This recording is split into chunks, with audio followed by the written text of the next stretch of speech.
pagi kemarin. Sementara itu, 3 orang lainnya, salah satunya Sri Bintang Pamungkas, tetap mendekam di sel Makobrimob Kelapa II Depok. Diyakini oleh penyidik, walaupun makarnya belum terlaksana, baru pada tataran permufakatan itu sudah bisa dilakukan penegakan hukum. Jadi penegakan hukumnya berdasarkan hukum yang berlaku di negara kita, tidak pakai hukum-hukum lain, dan tentunya alat buktinya juga dicari. Ada 7, jadi yang pertama Bapak Kiflan Zain, yang kedua Bapak Aditya Warman, yang ketiga Ibu Ratna Sarumpait, 4 Ibu Firza Husin, 5 Bapak Eko, 6 Bapak Alvin, ke-7 Ibu Rahmawati Sukarno Putri. Ini 7. Namun demikian, informasi terakhir, penyidik atas dasar penilaian subjektivitasnya tidak melakukan penahanan. Jadi ke-7 ini telah dikembalikan kepada keluarga, alias tidak dilakukan penahanan setelah menjalani pemeriksaan dalam 1 kali 24 jam.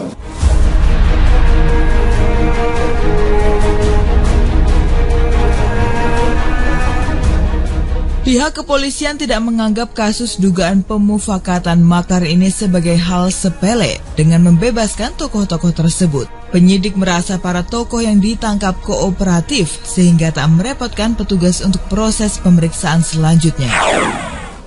Dalam hal pemeriksaan dinilai kooperatif dan juga tentunya ya lebih bersifat kepada alasan kemanusiaan, karena ada juga yang artinya tentu karena kan menahan ini tidak harus, menahan ini adalah dapat. Jadi saya pikir itu penilaian yang normal saja. Jadi tidak ada masalah. Yang terpenting penyidik tidak merasa mempersulit atau disulitkan dalam proses penyidikan yang berjalan.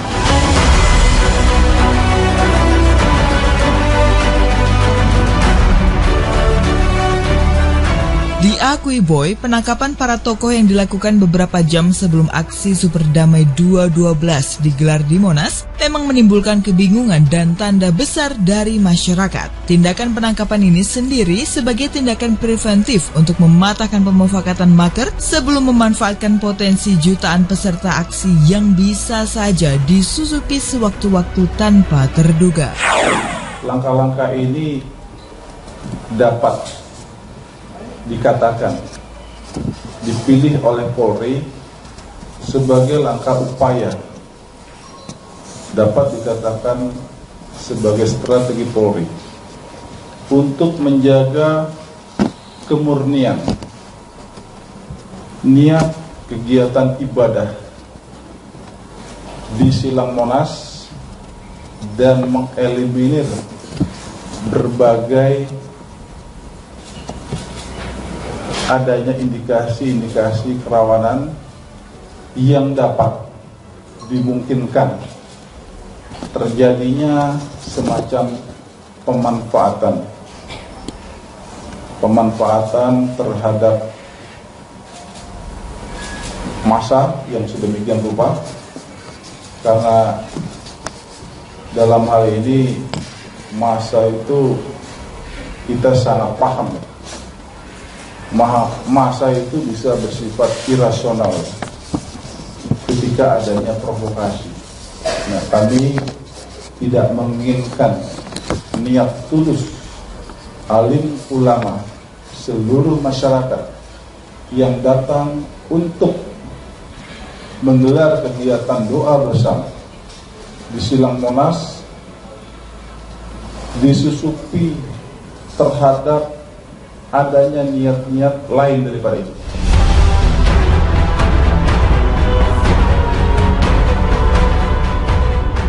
Itu tuduhan yang salah alamat, ya. Saya satu dari sekian banyak yang ditangkapi itu yang sama sekali tidak ada di lokasi yang mereka sebut. Kan ada lokasi dan ada batas waktu pada kejadian tanggal 1 Desember. Lalu kemudian itu pada saat BAP itu yang disebut itu adalah sebuah konferensi pers. Itu aja pada sudah lucu ya. 1 Desember ya Mbak Ratna ya? Tanggal 1 Desember. Tanggal 1 Desember itu saya tidak ada di lokasi yang dimaksud dan tidak mengikuti jumpa pers. Karena jumpa pers itu mungkin salah mengerti kali kepolisian. Itu gerakan Selamatkan NKRI, sedangkan saya pimpinan dari Gerakan Selamatkan Indonesia. Gerakan Selamatkan Indonesia itu memang organisasi yang fokusnya adalah mengamati, mengoreksi masalah sistem ya, setelah diadakan amandemen tahun 1999 sampai 2002.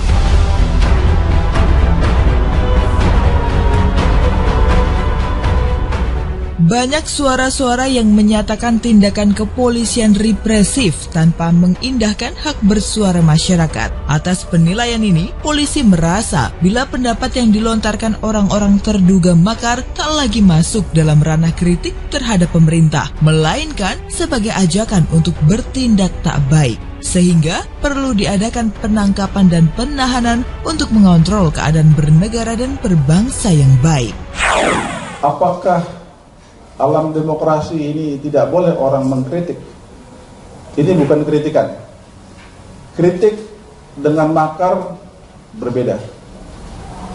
Memberikan sebuah masukan, feedback kepada pemerintah dengan pandangan-pandangan yang kritis, itu adalah lumrah di negara demokrasi. Tetapi tetap rambu hukum harus dipegang.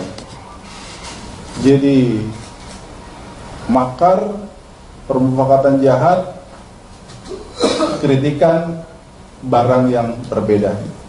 Tapi kita kan harus sadar, kita punya Undang-Undang 11 2008. Di media sosial, kritikan-kritikan, ujaran kebencian, penistaan, penyampaian, penyebarluasan kata-kata bohong, itu terjadi.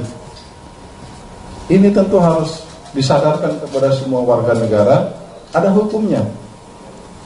Jadi jangan sampai di negara hukum ini kita serba boleh, mau ngapain pun boleh. Tidak demikian implementasi dalam kehidupan berbangsa dan bernegaranya.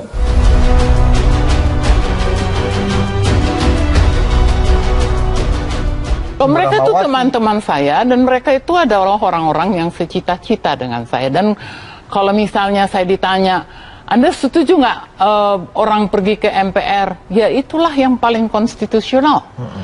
MPR itu gedung rakyat. Kesitulah mestinya siapapun boleh mengadu. Kan mereka cuma mau menuntut apa gitu kan? Mau menuntut supaya ada sidang istimewa. Memang itu harusnya. Kan datang ke MPR minta sidang istimewa. Apakah hasil dari sidang istimewa itu nanti memuaskan mereka atau masih setengah memuaskan atau seperempat memuaskan? Ya itu persoalan lain. Jadi jangan langsung makar gitu. Masa memperbaiki bangsa ini niat kita kan misalnya setelah amandemen memang banyak sekali ya. Kalau buat kami di Gerakan Selamatkan Indonesia.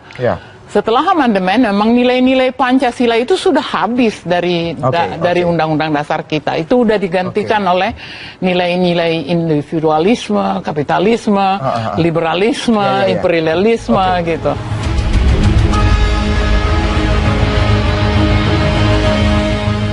Walau tindakan penangkapan terkait aksi damai tak dianggap populer, namun bangsa Indonesia patut bersyukur. Pasalnya, sebagai sebuah gerakan, aksi damai 212 berskala nasional itu dapat terlaksana dengan baik. Soal benar tidaknya ada tindakan makar sejumlah tokoh, biarlah diserahkan kepada jalur hukum untuk pembuktiannya.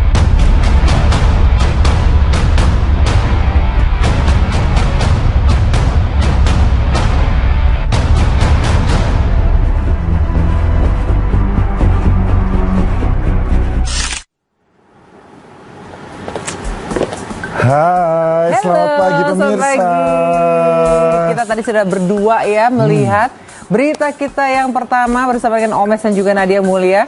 Kira-kira komentar kamu seperti apa, Omes? Kalau aku sih seneng banget ya, akhirnya semuanya berjalan dengan damai, lancar, walaupun begitu banyak masyarakat yang hadir, tapi juga ada kedamaian, ada presiden juga, kayaknya namanya semua juga aksi rukun. damai ya. Betul, Super betul. damai bahkan. Tetapi bagi mereka-mereka yang dianggap tidak damai memang harus menanggung akibatnya. Tetapi dikatakan tadi mereka semua cukup kooperatif hingga akhirnya dibebaskan oleh pihak kepolisian juga. Betul sekali, dan pastinya kita ingin terus melihat seperti apa, tapi yang paling penting kita juga terus berdoa supaya kedamaian itu betul-betul terjadi, betul-betul terasa di semua pihak. Jadi tidak ada lagi hal-hal yang bikin deg-degan gitu. Betul sekali.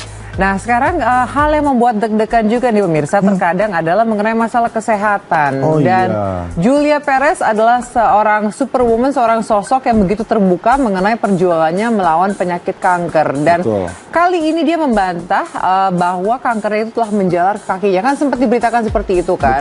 Ternyata nih katanya yang asal muasal dari berita tersebut adalah karena dia sering pegel-pegel kakinya. Tetapi alhamdulillah kankernya tidak menjalar sampai ke situ. Nah, tapi berita selengkapnya sesaat lagi, tetap di Insert lagi.